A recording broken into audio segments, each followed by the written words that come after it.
I am currently having an endo flare and I look all fine on top. It took me a lot of energy to put makeup on, and then on the bottom I've got my joggers and my hot water bottle stuffed in them.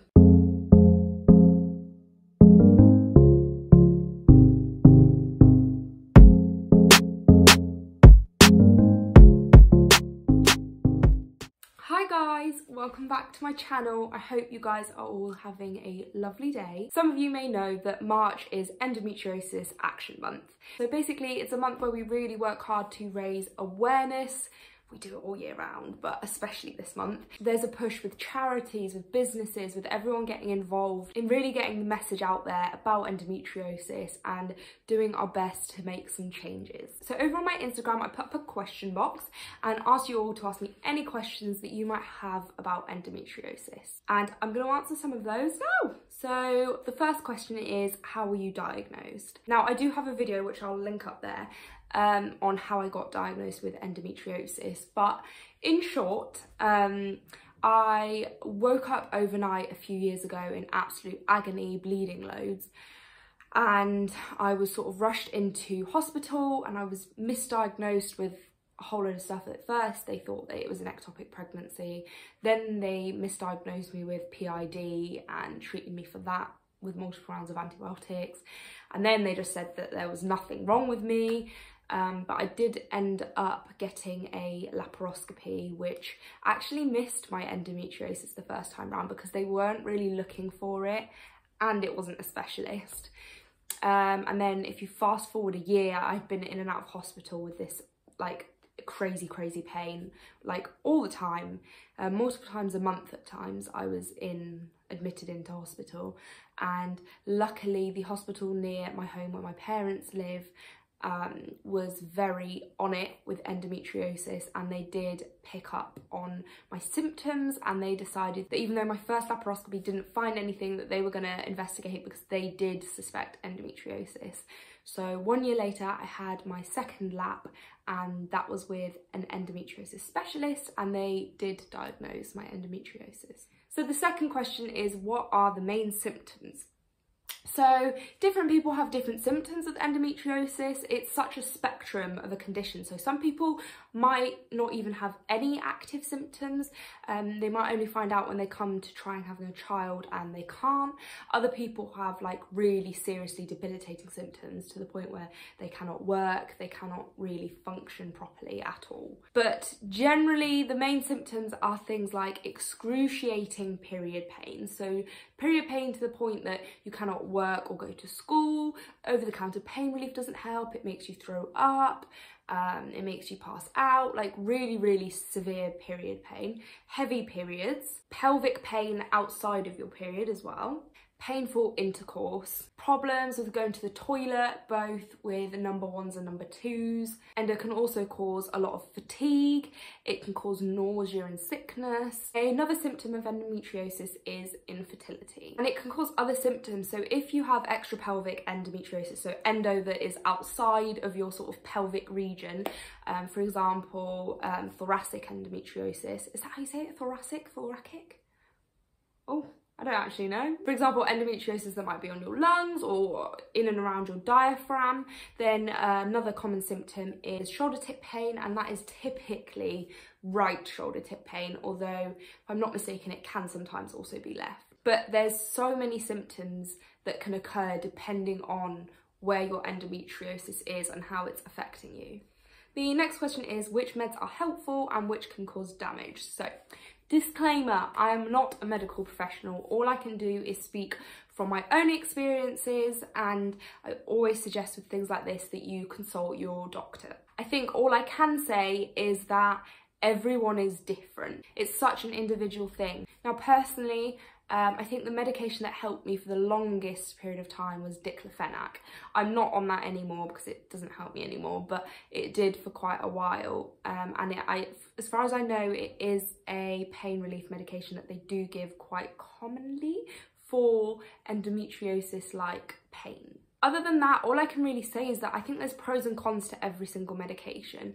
And when you speak to your doctor, you should always ask them about the pros and the cons and about any risks that might be involved, because no medication is risk-free really. There are some that pose more difficulties. So for example, I know with endometriosis, lots of doctors like to use medications that induce menopause, but these medications should only ever be used short term, because then it can start affecting your bones, and that's a no-no. That should be avoided at all costs. So things like that you really need to do research on and be careful. Unfortunately, doctors sometimes push these medications upon people, and that's not right. Remember that it is your body and you are fully within your rights to say no to anything you don't want, or to say you need a bit of time because you want to look into things. Please don't let anyone push you into getting something. It needs to be a fully informed decision that you're making. The next question is, any tips for dealing with fatigue?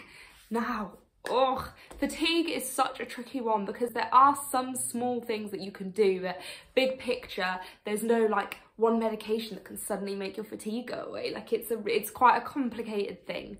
I think learning to pace yourself is vital. I still suck, but I'm hoping one day I will learn.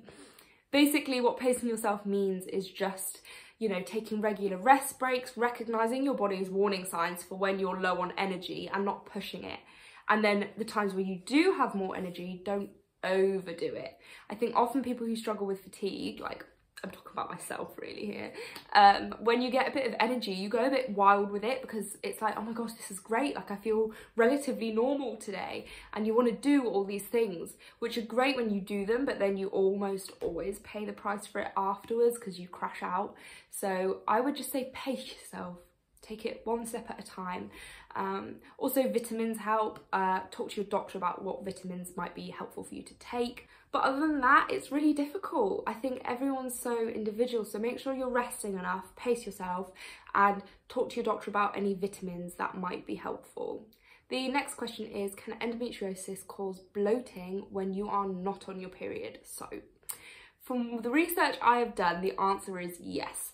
So you can bloat throughout the month, even when you're not on your period. Endometriosis, for those of you who don't know, can cause something called endobelly, which is basically just a very bloated tummy. The next question is, anything you found helps long term, trying to avoid a third lap.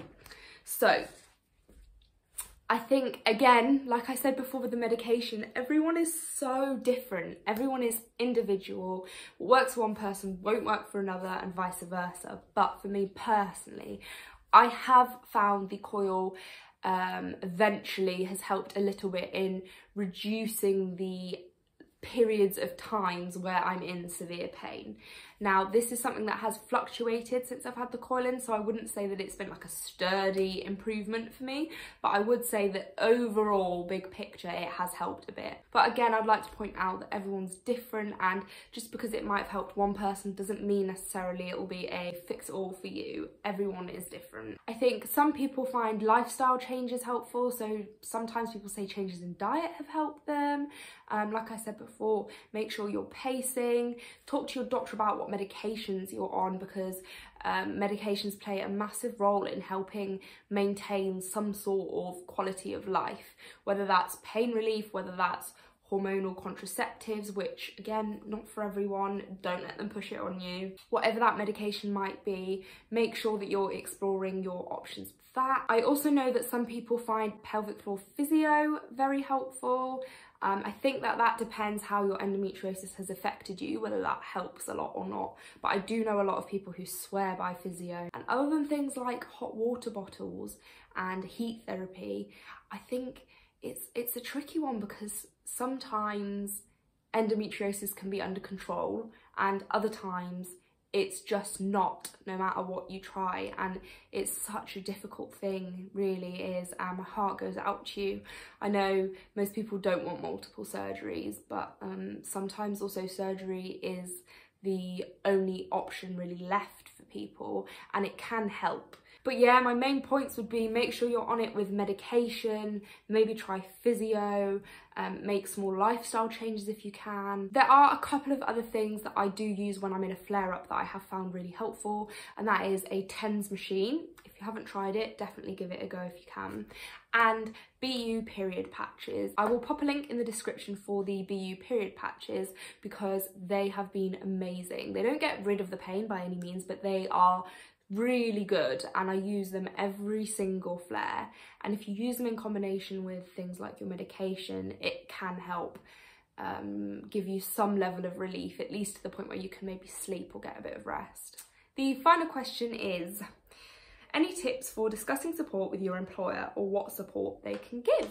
Now, this is a tricky one for me because I am still a student and I did have one job during my endometriosis journey, which did not last long because of my endometriosis. But for me personally, I like to be honest and upfront about my health issues because I think there's no way they can really put anything in place for you if you don't tell them, if you're not honest with them about your health situation. But everyone is different. Endometriosis UK is one of the big endometriosis charities here in the UK, which self-explanatory from the name, I guess. But they have got an endometriosis friendly scheme for employers, which I highly suggest maybe showing your bosses this, sharing it with them and seeing if they're willing to sign up, because it is a really good thing that workplaces can offer. I think if you go onto the Endometriosis UK website, they might also have a list of businesses and corporations that are already under this scheme. Sometimes, unfortunately, I feel part of the thing is educating your employer a bit about what endometriosis is, because there's such a stigma around endo and it's got this big misconception that it's just a painful period. Some employers might dismiss it or not see it as a valid reason for sick days and things like that. So maybe educate them a little bit, just literally explain to them what it is and how it affects your life and what the symptoms are and this sort of thing. And I would hope that if they are decent people, they will get in touch with things like occupational therapy and, you know, give you some sort of support. But if I'm honest, you know, this is a question that I'm still asking people because it is something that I'm very nervous about in terms of finishing university. But I also think that I might try and become self-employed, so then it's less of an issue because I'm my own boss. It's a really tricky thing to navigate, I think, and a lot of people struggle with this. So if you do have any advice or you've like got proper experience of this, please do leave comments down below, because I know it would help me and I know it would help other people as well, because this is something I think there's a lot of anxiety around, to be honest, and it's something that really needs to be addressed. So yes, that was this Q&A about endometriosis, and I hope that you guys learned something new. If you do have endometriosis, I hope you found it helpful, and if you don't, like I said, I just hope you took something away from this and you can help sound the alarm for endo and for what people go through, because there is so much suffering with this condition and there is so much stigma and there's so many misconceptions, and it just leads to so much pain that could be prevented, really. And it hurts my heart to know that there's people out there who are really struggling with this and who are feeling alone and dismissed, because that's not right. No one should ever feel that way, and when you're in such an insane amount of pain, to be dismissed by doctors, especially by medical professionals, is unbelievably harmful, and it is something that desperately needs to change. So I hope that this Endometriosis Awareness Month you get involved in some way, even if that's just talking to your friends about endometriosis, if it's checking up on someone who has the condition, supporting charities, whatever it might be. Just amplify the voices of people with endometriosis and help us get the help that everyone deserves. I hope that you enjoyed this video and that you found it helpful or educational, and thank you so much for watching, especially if you got this far through. That's impressive. And if you did enjoy this video, please don't forget to give it a thumbs up and please do subscribe to my channel. I hope you guys have a lovely day. Mwah! Bye!